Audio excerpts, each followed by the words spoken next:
It's just more and more self-hatred compounding on itself. You saw this in the Super Bowl yesterday. I barely saw any of the Super Bowl yesterday.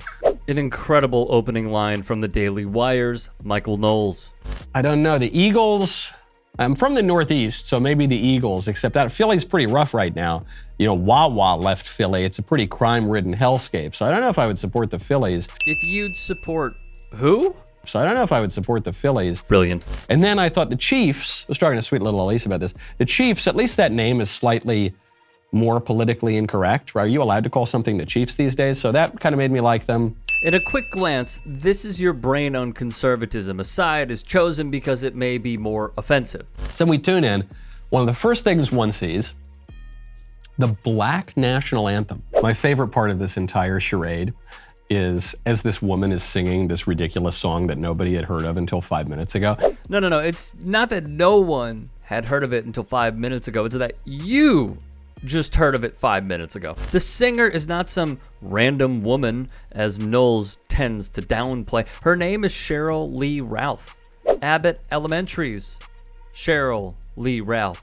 Broadway's Cheryl Lee Ralph. An original dream girl. Co-star alongside Sidney Poitier, Cheryl Lee Ralph. Emmy Award winner, Cheryl Lee Ralph. A woman who was once told when she moved to LA, everybody knows you're a beautiful, talented black girl, but what do I do with a beautiful, talented black girl? Do I put you in a movie with Tom Cruise? Does he kiss you? Who goes to see that movie? Ralph, who is 66, performed the Black National Anthem on the same date it was first publicly performed 123 years ago. You know, this would have been a nice fact for Chris Berman to mention instead of, you know. Two African-American quarterbacks starting against each other in the Super Bowl for the first time, fittingly. February 12th is Abe Lincoln's birthday. Here we go. The Black National Anthem was written by the Johnson brothers.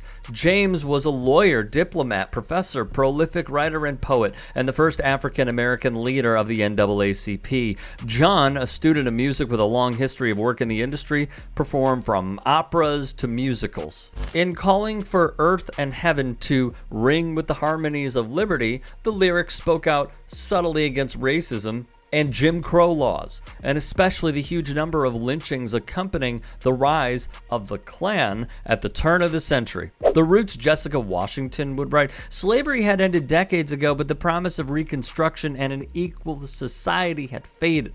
The song offered hope that this country still had something to offer black Americans, despite everything it had taken from us. It also served as a reminder of how far we'd come. For many, it was great to see history. For the pro-insurrection party, it was not. Like Georgia Congresswoman Marjorie Taylor Greene, who used woke to mean black. Ditto for Colorado Congresswoman Lauren Boebert. She too gave the game away, inserting woke to mean black as well. This is something to be celebrated, except of course for conservatives. There are two national anthems. One for black people, one for white people. Which one do the Hispanics and the Asians and the other people, I don't know which one they get to sing. Maybe they'll get their own. But if there are two national anthems, that means that there are two nations. Knowles, who looks like he was just informed his partner is leaving him, spews more nonsense. Just a quick note on Michael Knowles. I haven't really found my thing yet. Baritone, I damn near killed him. He was a failed actor. Sometimes I wish the elderly would just die. Oh. So you want to go out after we wrap this up? Maybe have some sex. Ew, what?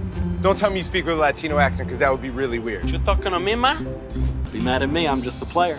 Which is unfortunately a theme in conservative circles. Dave Rubin, too. But I'm glad you're all here. This is very exciting. Hot Gay Comics live for television. By a show of hands, how many of you have televisions? You have a pretty good. Okay, and how many of you have the Here Network? Okay, we've got some work to do, but we're pause it. Very good. So do we have solid minute of crowd work? Solid minute of crowd work. All right. So right now we have a solid minute of the crowd work, product placement, and identity politics, and no laughs. Also failed in Hollywood as a stand-up comedian. Thus, he found conservatism as his next payday. Ben Shapiro was a failed screenwriter in Hollywood. Steven Crowder is a failed comedian, thus he too pivoted. Lauren Boebert allegedly had an Explore Talent page, as did Candace Owens. There's a constant theme here. It's relevant to Knowles & Co. because to understand their hatred, right, is to understand the root of their existence in this space. Their rage is a show. They have been fiending for people to pay attention to their shtick for some time, no matter what it was previously. The difference is with the talking points that they put out and the hatred they peddle in and the conspiracy theories they espouse, they have now found that viewership.